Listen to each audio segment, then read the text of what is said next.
那年冬天，大雪3月，牲畜俱绝，九州与漠北开战，大获全胜，但也死伤无数。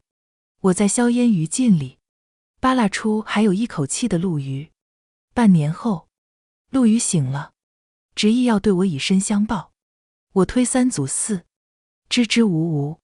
陆虞怒了，我堂堂羽林郎，有什么配不上你的？倒也不是配不上，只是我娘先看上你了。陆虞顺着我的手一瞧，差点撅过去。他指着我脚边那团巨大的毛茸茸，她是你娘。亲爱的朋友，你有没有过这样的时刻，偶然翻开一本旧书，指尖触到泛黄的纸页，突然就想起某个午后，阳光透过窗棂洒在书籍上，连灰尘都在光束里慢慢飘。那时的时光好像特别慢，慢到能把书中的每一句话都嚼出味道。欢迎来到时光书房，喜欢我的朋友欢迎点击订阅分享。那我们故事开始。我只点头，然后立刻朝我娘拱了过去。我娘身上可暖和了，你知不知道，你和你娘不是一个物种啊？陆虞目瞪口呆，试探着问道。知道啊，知道又怎么了？娘听到我的话，张嘴打了个哈欠，白花花的獠牙吓得陆虞往后缩了又缩。没想到战场上杀敌无数的少年将军，也有这样瑟缩发抖的时候，看得我只想笑。那个，请问你娘贵姓啊？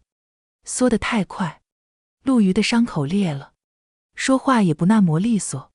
这话问得好有意思。我在我娘卧倒的肚皮上拱了又拱，然后探出脑袋，端详陆虞半晌。你是不是傻？我娘是知报，哪儿来的姓？陆虞被我呛得愣住了，他看着我们一人一报，一时之间不知傻的到底是谁。娘，这人呆头呆脑，有什么好？我现在还想不明白，那么多伤残死尸，我娘是怎么精准地刨出还带口气的陆虞的？难不成是她长得好看？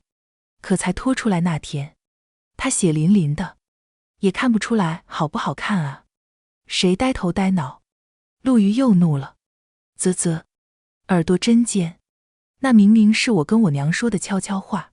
我假装没听到，和娘一起起身，朝陆虞走去。我俩没走一步，地上就升腾起一片尘土。你们要干什么？你们别过来！陆虞扯住被子捂在面前，尖声叫道。怪吵的，娘很不喜欢这样的。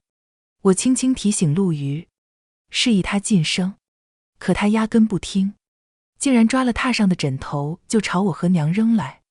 不知陆虞瞄准的是谁，反正我娘怒了，张开血盆大口，朝陆虞猛地一跃。啊！你早说你娘是要给我填血疗伤啊！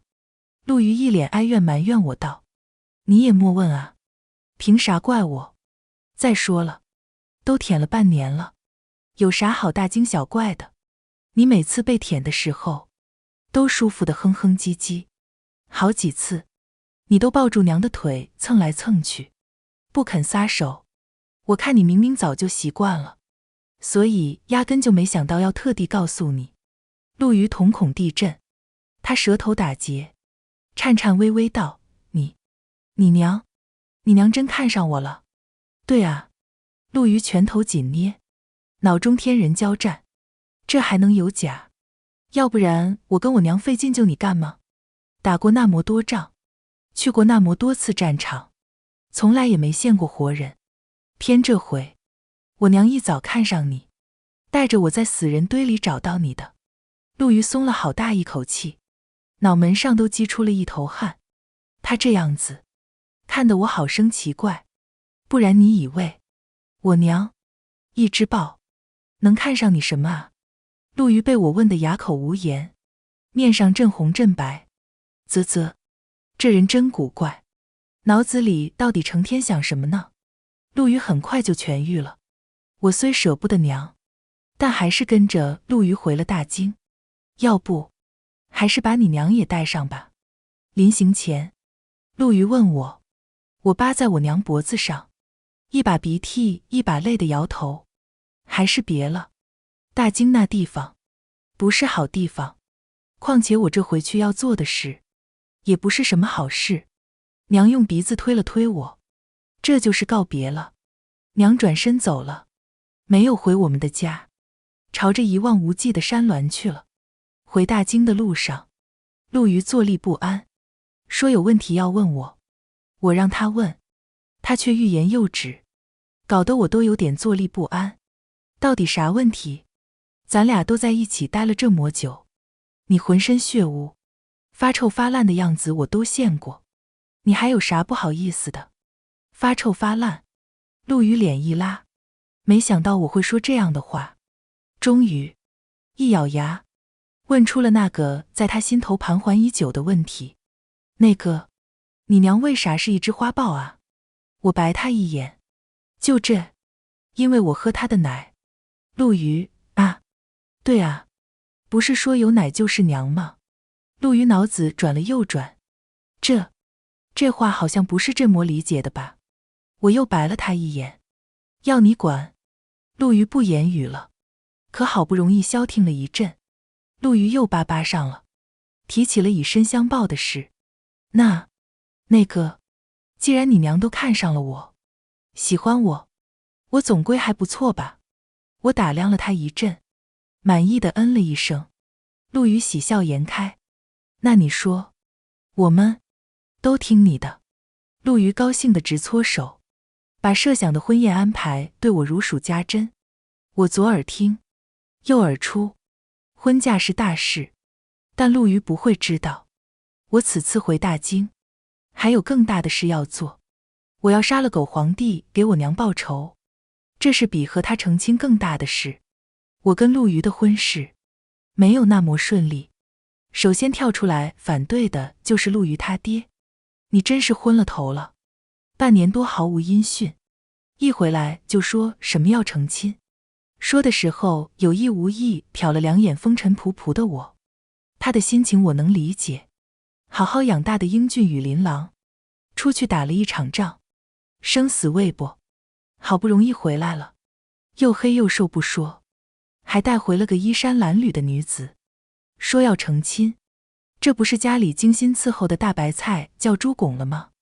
不过我也只是理解，并不赞同。陆瑜也不赞同。父亲如若不是阿音，孩儿早就成了游荡漠北的一缕孤魂，此事孩儿心意已决。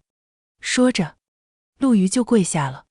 陆老头子气得胡子直炸，瘫倒在椅子上喝茶顺气。这时候陆瑜他娘来了，儿啊！从我面前一晃而过的贵夫人扑到陆瑜身上大哭。陆瑜嘴一瘪，也掉了泪。啧，这人跟我一样，原来是娘宝啊！陆老爷子瞧着夫人来了，张嘴就告状：夫人，你看看这个孽子，才刚到家，就要和这个来历不明的女子成亲。闻言，陆夫人起身，将我扶到椅子上。好孩子，辛苦你了。哎，怪温柔的，跟我娘一样，成亲就成亲。一转头，陆夫人对着陆老爷子说道：我刚刚在后头就听见了，阿星姑娘救了鱼儿，还衣不解带照顾鱼儿大半年。这也倒不全是，主要是我娘在照顾，但我没有吱声，毕竟很明显她是站我的。一通交锋，陆老爷子明显火力不敌，败下阵来。行，就依夫人的。你个孽子，还不快谢过你娘！这次我和陆瑜一起跪下了，朝他娘磕头，感谢他为我报仇铺路。可是没想到，陆瑜他爹不是我们成亲最大的阻碍。光华郡主是第二天杀到陆府的，他气势汹汹，那样子把我看得一愣。他长得和娘一模一样。陆瑜，你给我出来！音色嘹亮，中气十足，腮帮子气鼓鼓，活像一只储粮的花栗鼠。听说你要成亲，陆瑜还没出来，光华郡主就轻车熟路自己进去了，说：“是谁？”陆瑜哭笑不得，慌慌张张就把外袍抓到身上，一阵乱扣。郡主殿下，容臣穿戴洗漱完毕不好吗？光华郡主并不理会，开始搜索陆瑜的寝室。郡主殿下，别找了，他不在这儿，我们还没成亲呢。陆瑜跟在郡主后头，除了嘴动，其他都不敢动。光华郡主找了一圈，的确没找到，哇一声哭了，边哭边骂陆瑜说话不算数，明明小时候说了要娶她，现下又要娶别人。陆瑜急得直踱步，拼命朝窗外的我使眼色，做口型。不是的，你别听郡主胡说，我看热闹，不嫌事大，况且也想会会这个素未谋面的妹妹。听说有人找我，我直接走了进去。光华郡主立刻知道正主来了，上来就要撕扯我，可我是被我娘调教过的，她压根进不得我身体一寸，更何况还有陆瑜在扯她后腿。光华郡主累了，躺倒在地，蹬着腿耍赖。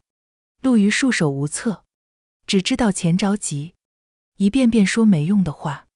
光华，你快起来！废话，要是他想起来，刚刚就不会往下躺。我轻手轻脚也躺到光华郡主旁边，一手揽住她的后脑勺，一手一下一下拍着她的背。娘从前就是这样哄我的。好半晌，光华郡主的声音歇了下去。阿音，你别误会，光华和我打小在一起玩，听说他母妃走得早，宫里旁的孩子和他不对付，所以他把我当兄长。刚刚他说的那些话就是在护食而已。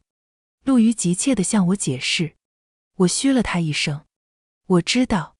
瞧，睡住了。睡着了的光华揪着我的袖子，不时地抽搐一下，每抽搐一下就将我拽得更紧。奇怪，难道郡主的日子也过得不快活？我和陆瑜成亲了，婚事办得正式且盛大，唯一遗憾的是我娘不在，要不咱们回去看看咱娘？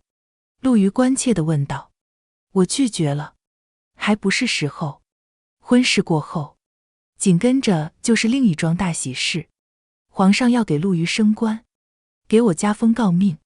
钦天监说了，陆中郎死里逃生，是九州国祚庇佑，也是祥兆，而我作为陆瑜的救命恩人兼妻子，自然是有极大的功劳。进宫的那天，我有点紧张，陆父、陆母安慰我说，头一回都是这样，让我不要害怕。我微笑地点头。其实我紧张的不是进宫，而是进宫后要做的事。宫门口下了车，身上的命妇制服很沉，压得我喘不过气来。陆瑜牵起了我的手，粗糙扎人，却又温暖。走一步，我就数一步，没想到不到200步就走到了。我终于长大了，再也不用走近400步，才能走到那个地方了。最后一步，金銮殿高大的门檐扑面而来。当年娘和我就是跪在这里。我重重呼了口气。陆瑜心细，牵我的手更紧了些，要我说，你这模样，异域风情十足，配陆瑜倒是有些可惜了。光华郡主如从天降，挡住了我们的去路。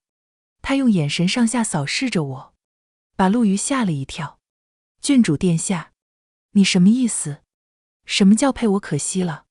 在宫里，陆瑜不敢放肆，只是压低了声音质问。光华郡主并不理他，继续和我说道，我跟你说，陆瑜啊，他毛病可多了。啧，妹妹这是一计不成又生一计啊。陆瑜越听越气。就在他快忍不住的时候，殿内传来一个威严的声音，光华，别闹了。光华郡主截断话头，心不甘情不愿地松开我，退到了一旁。这下视线清楚了，我仰目看去，龙椅之上的人，明黄的衣袍一如从前，只是却老了。皇帝让我们上前去礼毕，叩首谢恩。我藏在布窑里的药粉不知不觉散布在了空气中，一切都如我意料之中进行着。唯一的变数就是光华郡主，她不该出现在这里的。出宫的一路上，我都在想怎么办。我正着急的时候，身后传来了一声：“等一等。”是光华郡主，说让我们陪她喝喜酒。真是天助我也！我将解药放在酒水之中，眼看着光华郡主大醉，我也放心喝了个痛快。婚后的日子平稳沉静，我每日徜徉于大街小巷，市井坊集，惊讶于这么多年大京的风土人情竟没时磨变化，一如我和娘当年风餐露宿之时的繁华。那时我们的生活虽然艰难，但也安稳。辗转又是一年七夕节，花灯巡游，美得不像话。而那年也是七夕夜，微服出巡的皇帝看中了陈辉难掩美貌的娘，向我和娘平静的生活里投下了一颗激起巨浪的巨石。当晚，陆虞瞧我一心阑珊，兴致不高，便吩咐取消夜游。夜半时分，我躺在床榻上，听到了陆虞的声音：“你打算什么时候告诉我？”他竟然也还没睡。告诉你什么？陆虞没答我的话，却开始和我聊起了最近的朝堂闲话。听说皇上近日常常昏睡，身体不大好了，是吗？看来天子也难敌岁月。光华心疼皇上，是极月余，人都瘦了一大圈。哦，郡主是好女儿。陆虞不再说话，我也沉默。窗外月影流转，天子难敌岁月，光华是好女儿。陆虞终于又开口了，只是却在重复我之前的话。我不知道他知道了多少，所以打定主意，装傻到底。你倒是样样有对策，那我呢？你把我当什么？黑暗中，我感受到陆虞盯着我的灼灼目光。你自然是我的夫君。没想到，陆虞听了竟冷笑起来。夫君？谁会瞒着夫君？次次事后都饮婢子汤，谁会瞒着夫君？冒着杀头的风险，携夫入殿，给当今天子下毒。我心一沉，他如何知道的？阿星，我就如此不值得你托付信任吗？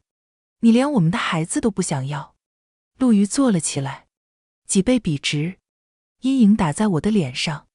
正当我思索如何作答时，陆虞的下一句话更是让我如闻炸雷。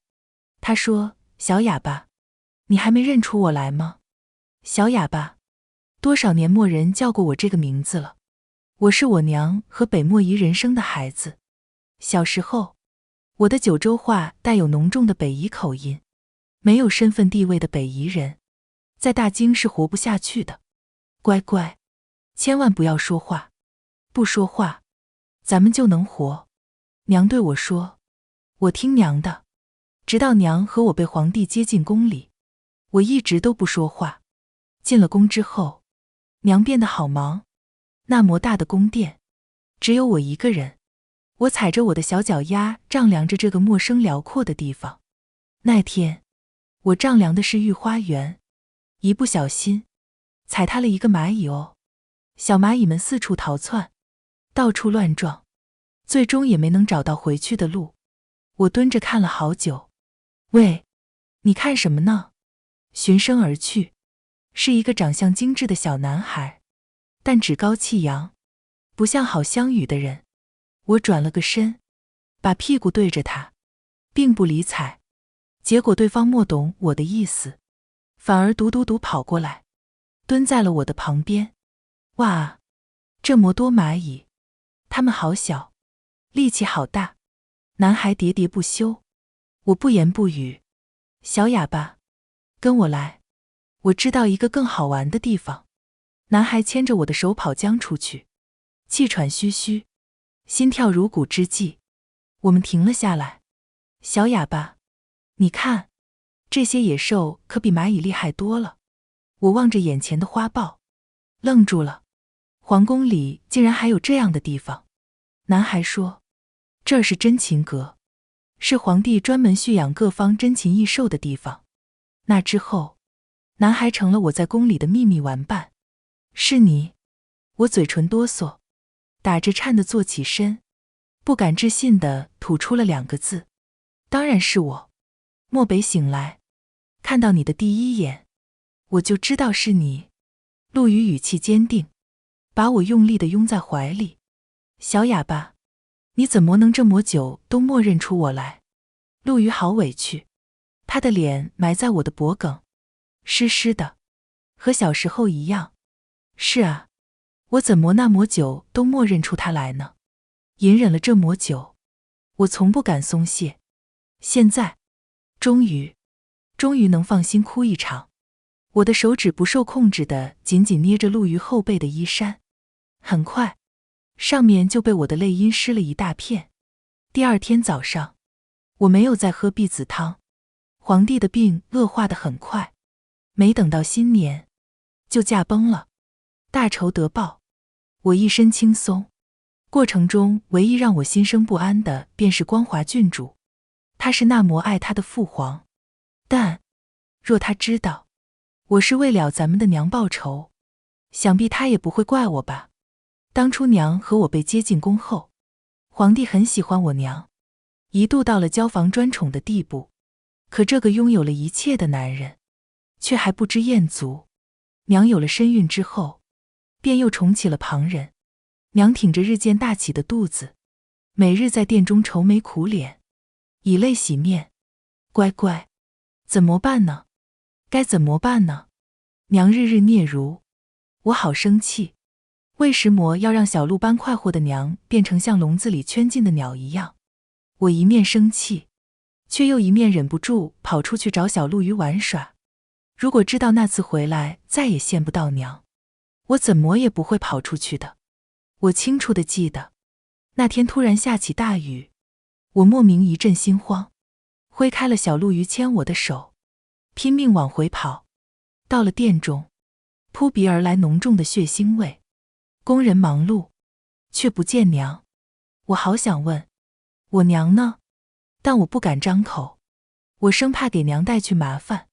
我闯进了寝殿，到处都是红色，鲜血染的红。宫人们议论纷纷，哎呦呦，从来没见过这么凶险的生产。那是你眼皮子浅，这宫里待得久了，你就知道，生死的女人比草多。死，娘死了！我怕极了，冲出宫室，就往珍禽阁跑。这宫里，我只有她了。大雨倾盆，我像个落汤鸡似的站在珍禽阁门口，没看见小鹿鱼，却看到野兽们发狂的咆哮，互相厮斗，围挡栏杆都被踩塌了不少。我想跑，想喊救命，却没想到，原来人在极度震惊和突如其来的惊吓中，是会动弹不得的。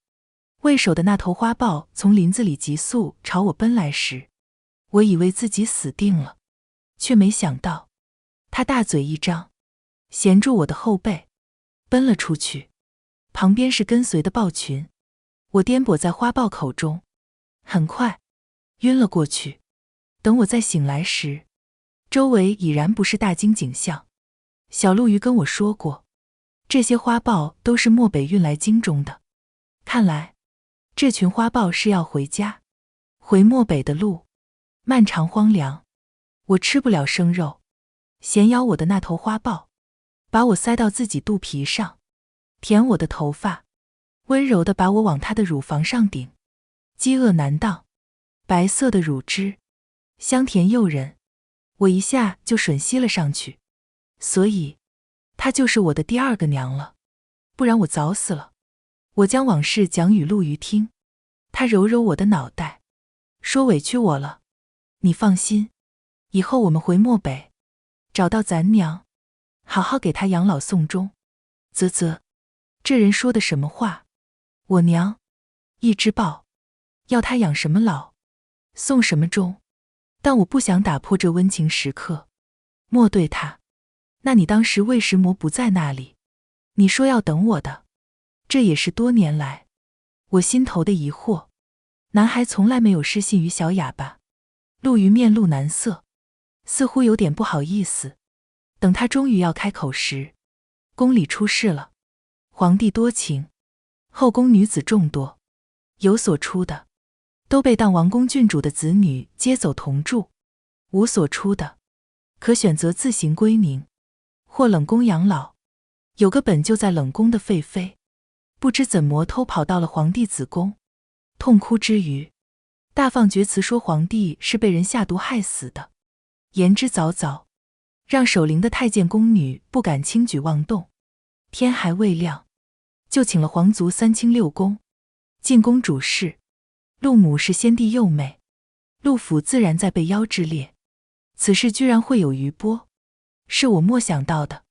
我执意要进宫一探究竟，陆瑜拗不过我，请了双亲之命，携我一同带母入宫了。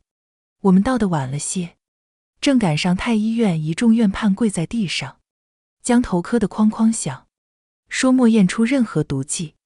那个废妃形容凌乱，颇似疯妇，手指各位公卿，破口大骂，都是帮凶，你们都是帮凶。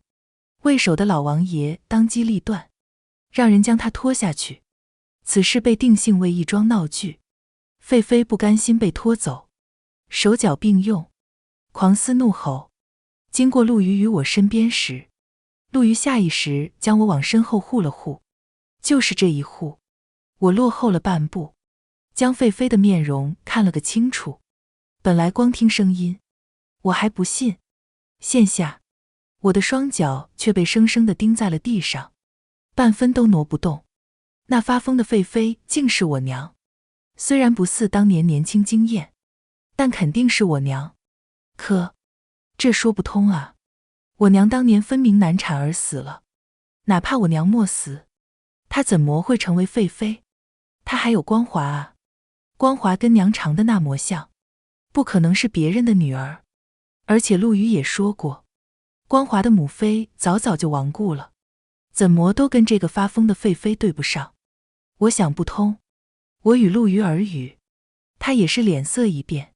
好在闹剧收尾，众人也被遣散归府，我们俩对这皇宫都轻车熟路，身子一闪，我们便跟上了那几个处理废妃的工人。一番交涉，工人们没了影。我与陆瑜回府时，身边多了个丫鬟。废妃被陆瑜点了穴，回府后好半天才醒。我在门口踌躇，不敢进去。若真的是我娘，我岂不是报错了仇？我岂不成了滥杀无辜之人？陆瑜看出了我的担忧，若是这样，我和你一同赎罪。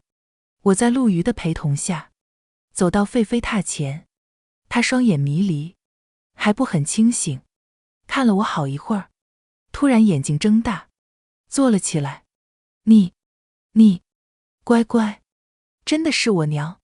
我近乡情怯，人莫靠近，心却早已扑了过去。可娘却接着说，你怎么还活着？我困惑地喊了一声，娘，我活着难道不好吗？为什么娘说的那么咬牙切齿，仿佛我活着是一件让她极不欢喜的事。别喊我娘。娘捂起了耳朵，好像听到了什么脏东西。娘，是我啊，乖乖，我是乖乖。我受不了了，离开陆瑜的怀抱，蹲到娘的面前。娘不会这么对我的，娘那么温柔，娘一定是还没看清我。可娘却连看都不愿看我一眼，将脸转到一边。别喊我娘，让你别喊我娘，你喊的每一声娘都让我恶心。你为什么还活着？你怎么不去死？我的心碎了，这些淬了毒的字眼扎进了我的心里。陆瑜拉我劝道，晚点再来，咱们晚点再来，先让大夫来瞧瞧，一定是有什么隐疾，不许再来，不准再出现在我面前。娘尖叫着，陆瑜替我不平，您知道阿星为替您报仇吃了多少苦，受了多少罪，您不该这样对他。娘笑了，我不该这样对他。哈哈，那他为何这样对我？娘终于愿意看我了，一双眼恶狠狠地盯着我，看得我差点蹲不住。豹群围攻猎物时，就是这样的眼神。你知道吗？你现在长得跟你父亲一模一样。我只知道我的父亲是北夷人，但从没从娘口中听过跟他相关的任何事。娘的语气平稳了下来，她伸手扶我的脸，力道却大得出奇，像是要将我的整张面皮扯僵下来。小时候还不那么像，但每次看到你，还是会叫我想起被那个北夷禽兽奸污的夜。晴天霹雳，脸颊上被娘抓掐的疼痛消失了，我的耳朵嗡嗡的。人家说，没有名字的孩子活不长，可是，乖乖你一直都不死，你为什么不死啊？娘流下了2行浊泪。阿星，是你给他取的名字。娘瞥了一眼陆瑜，陆瑜没理他，掰下了他扒在我脸上的手。阿星，阿星是我自己取的名字。娘，你忘了，你说过，你最喜欢的就是天上的星，虽小却亮。我想告诉娘，却如鲠在喉，说不出口。我驱走了陆瑜，我需要一个人消化一下。我撑着椅背坐下，不敢看娘，但又很想弄明白，难道曾经那些和娘相依为命的甜蜜回忆都是假的吗？是我随着复仇之心滋生出来的妄念一想吗？终于，娘先开了口，语气不像先前那么激动。母女一场，不知你替我报的什么仇，但话还是说清楚的好。然后，我便从娘的叙说中明白了，她是真的恨我，但那些回忆也的确不是假的。母性让娘无法杀死我，她寄希望于天命迷信，她相信没有名字的孩子就会早早被阎王带走，所以她叫我乖乖。我一直以为乖乖是娘对我的爱称，没想到乖乖居然是娘对我的催命符。因为我是奸污犯的孩子，我长着和奸污犯一样的脸，从襁褓之婴到牙牙学语，我高鼻深眼的北夷人样貌越来越明显。奸污犯走了，娘却走不了，她被困在了我身边。就这样，老天爷还觉得不够，还让我开口讲的第一句话就带有北夷人的口音。娘崩溃了，娘逃离了位于边境的家乡，母性再一次发挥作用，她无法抛下我。我们到了九州，开始了乞讨的生活。你知道吗？遇上陛下的那天，是我重获新生的一天。娘微微仰头，露出沉醉的笑容。娘对皇帝一见倾心，她终于知道心甘情愿的鱼水之欢是多么美妙。她想为皇帝生个孩子，她想生个自己想要的孩子。郎情妾意，烈火烹油，鲜花着锦，娘有了身孕。讲到这里时，娘抚了抚自己前瘪的肚子，好像在回忆往昔的美好。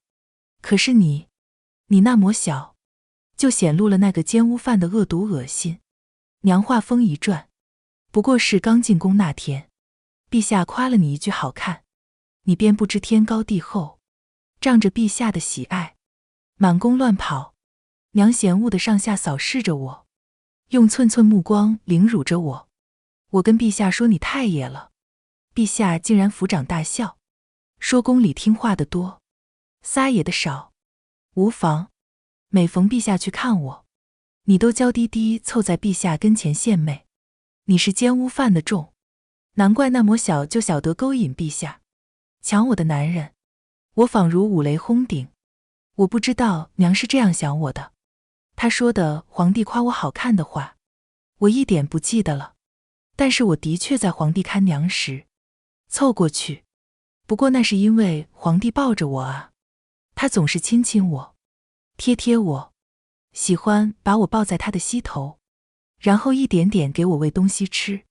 娘说过，乖乖，进宫了，你更要乖乖的。陛下说什么做什么，都要听哦。怎么会变成了我勾引皇帝？我当时才4岁，后来我肚子大了，我就不让陛下来看我。你也休想在陛下面前现眼。娘瞪我，把我当成情敌般。再后来，苍天有眼啊，奸污犯的孩子被野兽吃了，我自己的孩子也出生了。哈哈哈，苍天有眼啊！娘疯狂的大笑，笑到一半停了下来，表情变得古怪起来，眉毛拧成了一团，再说出来的话就变得颠三倒四，叫人听不清楚了。眼睛看我时，好像也不是在看我，而是透过我看向了一片虚空。刚刚的愤怒、喜悦都不见了，只剩下困惑。我决定明日再来，今日应该不会再有什么有效的沟通了。临出门前，我听到娘小声碎碎念：难道是奸污犯的重幼投胎回来？我的孩子，我的，怎么会？我心里警铃大作，一个踉跄，差点摔倒。我飞奔着去找陆瑜，撞上了也向我跑来的他。我俩异口同声：快，去找光华。光华自缢了，郡主府的人差事做得好，光华被救了下来，没死成，大夫诊断没有大碍。我和陆瑜站在他的床边，望着他脖子上勒出来的淤青，惊魂未定。药汤下去不久，光华就醒了。他望着床帐子，两眼无神。余光看到陆瑜与我：你们怎么来了？救我！我和陆瑜还没来得及答话，光华就接着说：我这样的人，有什么好救的？我的心猛地一沉，最害怕的噩梦成了真。我握住光华的手：不是你的错，你没做错什么。陆瑜不知道我是什么意思，只当我在劝慰光华，于是也跟着我一起让光华不要自责。可听到陆瑜声音的光华一下子就生了气：你走！就是你，你说话不算数，你说过要娶我的。陆瑜丈二和尚摸不住头脑，不知道为什么这么久了，光华又突然提及此事。他刚要呛嘴，就被我悄悄踢了一脚，示意他安静。果然，光华根本也不在乎陆瑜现在走不走，他哭了。他现在需要的应该是情绪的宣泄吧？是的，陆瑜做的不对，所以你一定要好好的想好多方法罚他。我轻轻捏着光华的手：从你小时候说要娶我开始，我就等着，盼着长大，等长大你娶我，我就能逃离。光华哽咽了，说不下去了。我胸腔里像是堵了一团气，无处疏解。狗皇帝，如果早知道是这样，我不会让他死得那么轻松，我会留着他一口气，带着光华，亲自一刀一刀，让他求生不得，求死不能。再一点点剜开他的胸膛看看，里面装的是什么？光华可是他的亲生女儿，他怎么能？他怎么敢？他可是皇帝啊，想要什么样的女人没有？可他偏偏就连快死都不放过光华。什么狗屁事集！我的牙齿咬得咯吱作响，逃不掉，死不了。我这个郡主还不如一个婢子。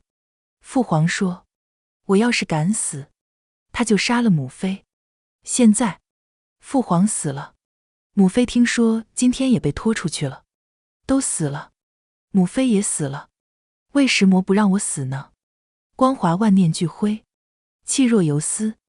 我赶紧告诉他，娘还没死，郡主，你的母妃还没死，她没死。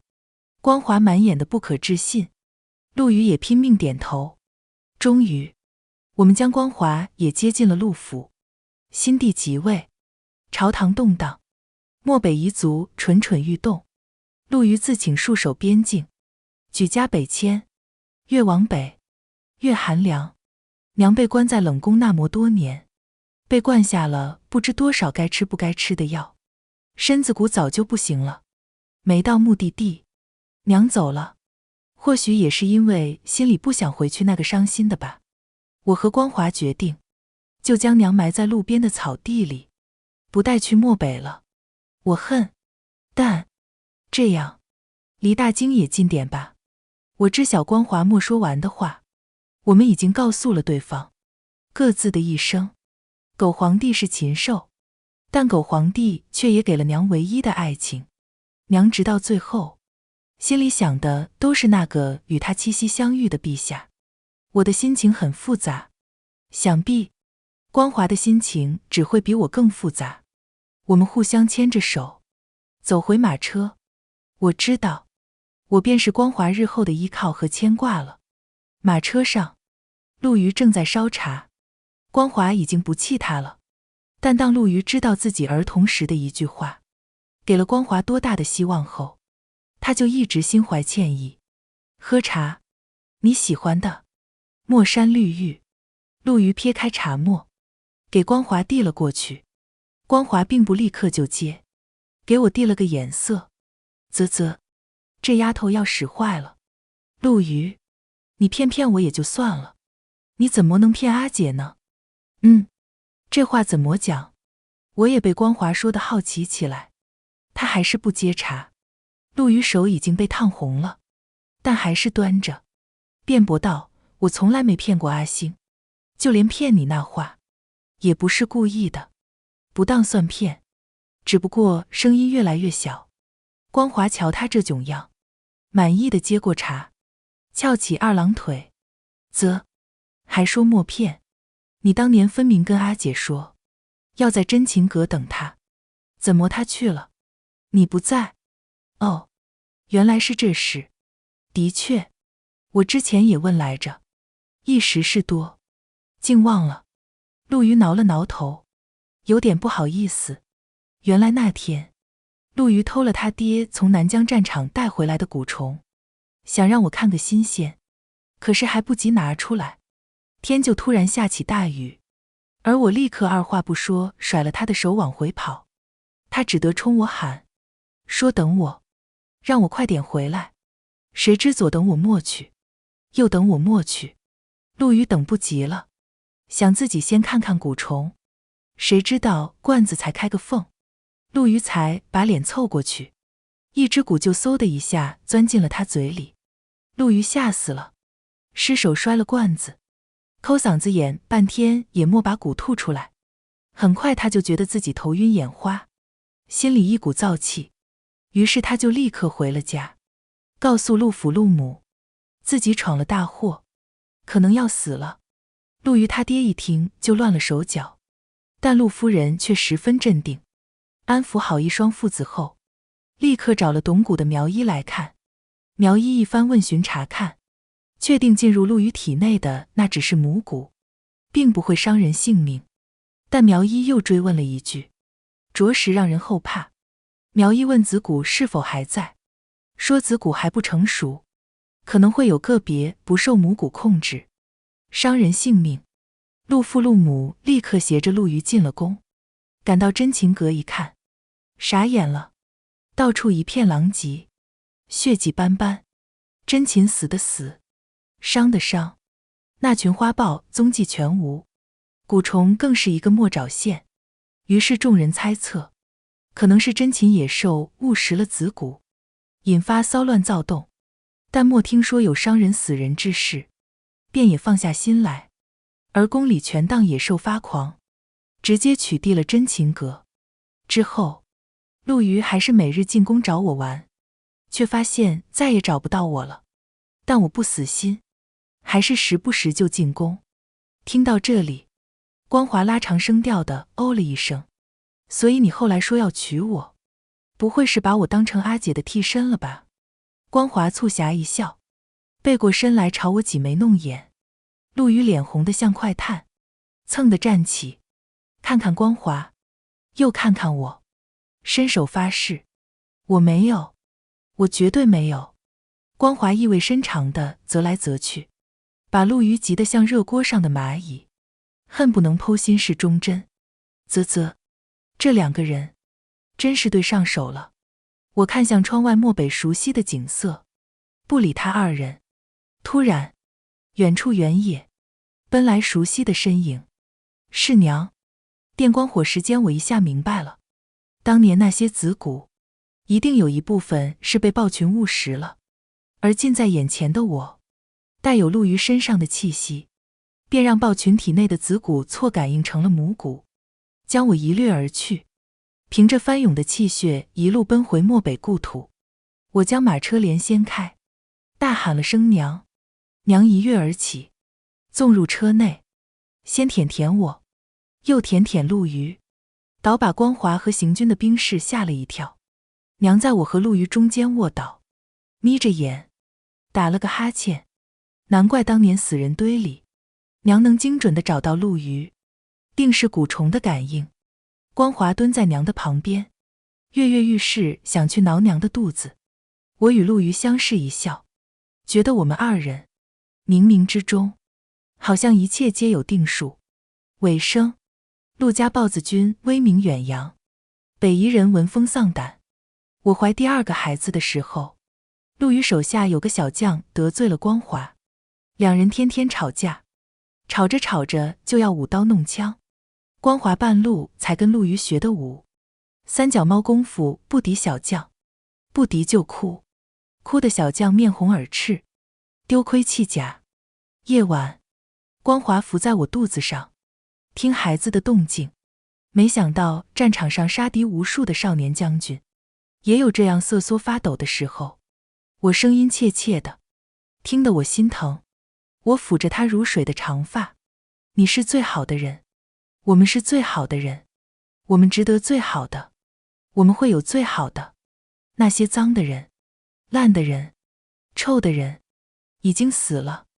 他们的脏、烂、臭，不是你的错，不是我的错，我们也不用因为他们惩罚自己。所以，光华，你会有的，一定会有的。第二年，光华和小将成了亲。第4年，光华生了一对龙凤胎，两个都是上房揭瓦的性子，整日追着娘混在豹群里，远看不知是人还是兽。阿姐，你管管他们。光华朝我撒娇，我睬都不睬他。一个是娘，两个是祖宗，我管不了。今天的时光书房之旅到这里就暂告一段落了。下一期我们会带着新的时光之书与你相遇，可能是关于老上海的弄堂故事，也可能是藏在经典名著里的岁月细节。记得常回来看看。时光书房永远在这里，陪你在文字里与时光温柔相拥。咱们下期见。